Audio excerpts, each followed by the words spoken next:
Hey, what up, everybody? Steve Breach coming to you. Man, WrestleMania 28. It is, I guess you can say, here. I just can't believe it. We're doing prediction videos already.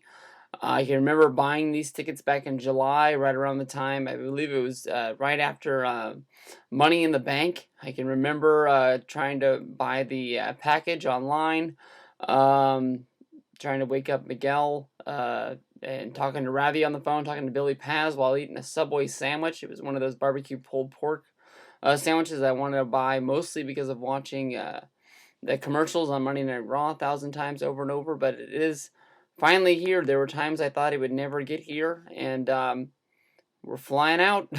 Thursday, we'll be out of here in no time. Then I do the little pay-per-view prediction videos, run them all down, top to bottom, right to left. Hopefully we can get this done, get it in the ring, and it'd be awesome. I'm talking 5 stars, people. Started out with the match, 2 matches, I guess you can say, nobody cares about. Maria Menounos, Kelly Kelly, Beth Phoenix, Eve Torres, Divas Tag Team match.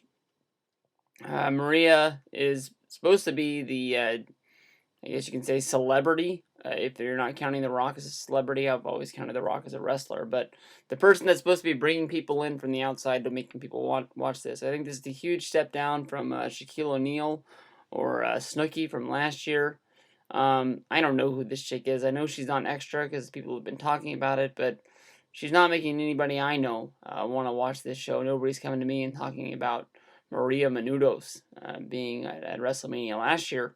People wanted to talk to me about Snooki being there and what she was going to do, if she was really going to wrestle or not. But this year, I ain't got shit. But basically, I don't think they're going to bring Maria in there with her 2 broken ribs and her Dancing with the Stars feet in there not to win. So somehow, just like at SummerSlam, I see Kelly Kelly pulling out a win here. And I see the celebrity going home happy, because basically I don't think she's going to be used in any other future storylines, so it wouldn't really make sense for her to come in and lose here. Team Teddy versus Team Johnny. I just did a video talking about this whole match. Don't need to run down everybody who's in it. I am looking for some sort of heel turn from somebody on Team Teddy. More than likely, R-Truth just turned, so it's probably not going to be him. Santino's over too much to face. Kofi Kingston, I don't think is the guy you can make heel.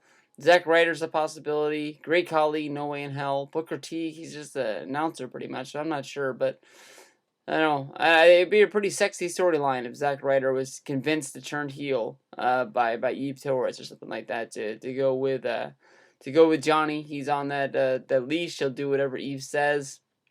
Maybe Eve wants some power or something like that, and she can get it by helping him out. It's also another thing to think about if Oksana is going to turn. Maybe she'll turn to help Johnny. I'm not really sure how Oksana could fit into that, because I don't see her really being able to get physical in the match. But I'll like it any chance I can get to see her at all. But Hornswoggle and the Vicky Guerrero, they're out there for a reason. So look for something out of them. Randy Orton and Kane. This is the match that I think Randy Orton would not be in if it wasn't for his concussion that he received, and also his back injury that he received at Mania and Elimination Chamber time. I think they had bigger plans for him, but they just weren't able to fit it in. Kane is the one guy that was going to be in there. I'm not sure if Sheamus was going to be there or Daniel Bryan was going to have this match, but one-on-one match, they've surprised me. The Orton match against Legacy at 26 was really good. The Orton match against CM Punk last year was really good. So even though I'm not the biggest fan of either of these guys, this match could surprise me, seeing how there's no Mysterio match. And Mysterio matches have really surprised me the last 2 years. Not saying this is going to be the best wrestling match of the night, but they should be doing something to pull this out. But there's no way in the world.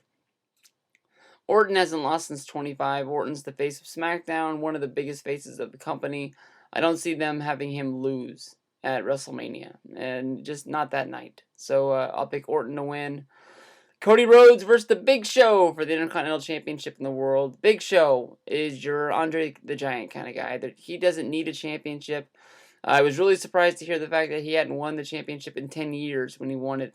When the hell did he win it? TLC, is that what he won it for a minute? And then Brian cashed in on him. He doesn't need this belt. He doesn't need a world belt. Cody's been on a tear ever since the summer. He won it on the SmackDown right before SummerSlam. And there's no reason to derail that train right now. I don't see him going into a re-feud with the Big Show. The Big Show move over to something else and let Cody move on. To normally not defending this title, but it is nice to see it on the Intercontinental Championship defended at a WrestleMania. From there, we move on to the World Heavyweight Championship. Daniel Bryan and Sheamus. A lot of people are picking Sheamus. I think Daniel Bryan's going to squeak out the win here. I think they're going to want to move on this feud to continue to the next month. And I don't see Daniel Bryan as the kind of a guy that can get a rematch with Sheamus and make it believable. I think when Sheamus actually finally does beat Bryan and win the title, which I do think is going to happen if it's not this pay-per-view, the next, he's going to pound him into the ground, and it's going to be over and done with. What that does for Randy Orton, though, when Sheamus wins the title, I don't really see them going face versus face on SmackDown. So Orton's going to get caught in that sort of limbo that Cena was in. But I guess there's always, you can put him on Raw, and he can fight against anybody he wants to. So they can squeak around it if they want to. So I'll pick Daniel Bryan to win at Mania, Sheamus to win soon after. CM Punk and Chris Jericho. Man, I don't know. A lot of people really like this feud, but I've looked this stuff up on YouTube and seen it from ROH before, and so it is not the biggest deal right now to me for this feud to be going on with Jericho bringing up Punk's family into this fact and making it go on. I heard a lot of people saying that because Punk won clean on Monday, it means he's going to win. Or because Punk won clean on Monday, it meant that he was going to job and lose the title at Mania. Make him look strong only to lose. I don't really see this happening. Some people say that you see Punk going into Chicago and winning the title from Jericho at the next pay-per-view in a rematch. I see Punk winning this. Punk has had big moments at every big pay-per-view of the year. They made a big deal when he won the title at Money in the Bank. He got that big moment. When he won the title at Survivor Series at Madison Square Garden, he got the big moment. Let him keep the title here. And, he is becoming one of the biggest faces of this company. He needs to have a Mania win. When he keeps the championship, let him get them pictures. You can slap on some t-shirts, slap on a plaque, slap on anything. But this guy is becoming the face of your company. You need to let him win a big match like this. Hell in a Cell time. Special guest referee Shawn Michaels, Triple H versus Undertaker. This has quietly became one of the reasons that I'm glad Mania is here. I, never really thought I was going to be able to see Hell in a Cell unless I chased this pay-per-view to some sort of faraway place. I was lucky enough the Elimination Chamber came to Oakland last year. I was able to knock that off the list, but Hell in a Cell is one of those bucket list wrestling things that you need to see to cross it off. Hopefully with 8th row seats, I will be getting some Taker blood on my face. I am looking... It's so easy to say Taker's going to win this, but why would they put this in a Hell in a Cell, and why would they have Triple H go so close last year only for something to happen? Honestly, anything involving, Shawn versus Triple H at next year's WrestleMania is bullshit. I don't see this anywhere close. Shawn has said he's done. I believe he's done. I don't think you can throw any amount of money at him to make him come out.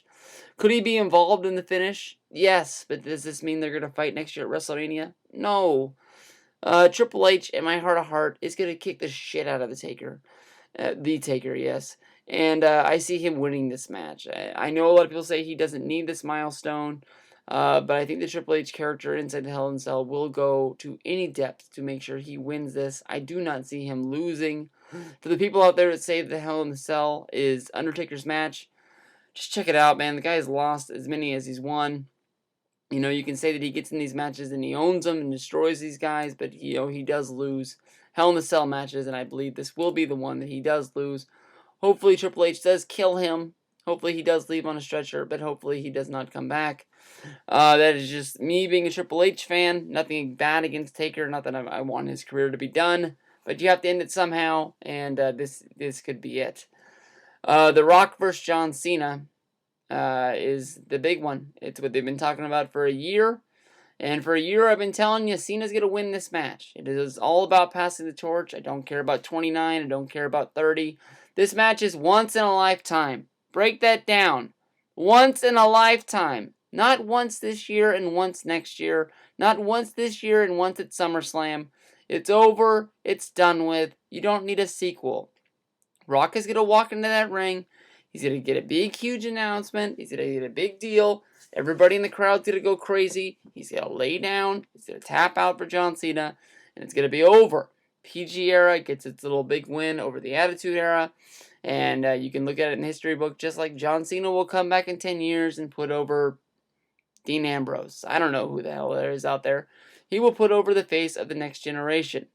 It is to be what everybody wants to see, and it's going to happen. It's how wrestling evolves. Hogan did it for Rock. Rock's going to do it for Cena. Cena's going to do it for somebody else. But it's going to be one hell of a match. I'm sure it's going to deliver. I'm sure after it, I think Cena's going to clear out of the ring. If he doesn't take those 2 moments to hold Rock's hand up high, The Rock will get to close WrestleMania out. I'm sure he will get, after the show ends, I'm sure he will make sure everybody goes home happy. Nobody's going to cry in Rock's hometown. He will make sure you know that he is the man. But Cena is going to win at Mania. But that's it. 8th row seats, like I said. Let's make sure this is a good one. Going out in style. John Cena style. What up, Jim? You can't see me.